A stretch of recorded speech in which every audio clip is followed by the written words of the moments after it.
SS news सां गॾु मां आहियां हिरा अब्बासी। सभ खां पहिरियों हलंदासीं हेडलाइंस जी तरफ़। तहरीक इंसाफ जे चेयरमैन इमरान ख़ान चयो आहे त संदसि नए army chief general Asim Munir सां का बि रिलेशनशिप नाहे। अगकथी कयां थो त कुझु बि थिए हुकूमत अप्रैल में चूंडूं कराइण ते मजबूर थी वेंदी। मौजूदा हुकूमत कानून जी बालादस्तीअ खे दागदार करे छॾियो आहे। पंहिंजूं समूरियूं चोरियूं माफ़ करायूं आहिनि। शहबाज़, नवाज़, ज़रदारी, मरियम सभु बची विया आहिनि। इन्हनि जो मक़सदु पंहिंजा केस ख़त्म कराइण आहे। सिंध जे वॾे वज़ीर सैयद मुराद अली शाह जी जमायत इस्लामी कराची जे अमीर हाफ़िज़ नईम उर रहमान खे फ़ोन। संदन जाइज़ ख़दशा ख़त्म करण जी ख़ातिरी।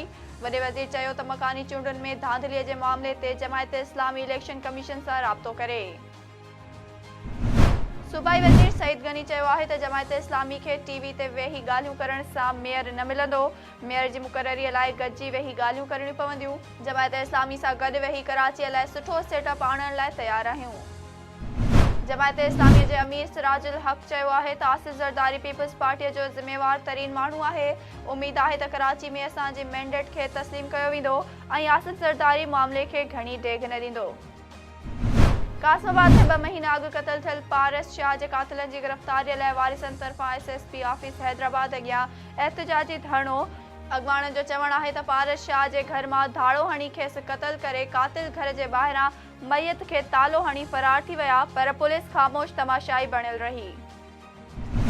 नाज़रीन, ही हिन वक़्त ताईं जो हेडलाइंस। वधीक तफ़सीली ख़बरूं ॾिसंदा असांजे यूट्यूब चैनल ते। असांजे यूट्यूब चैनल खे लाइक ऐं सब्सक्राइब करणु न विसारींदा।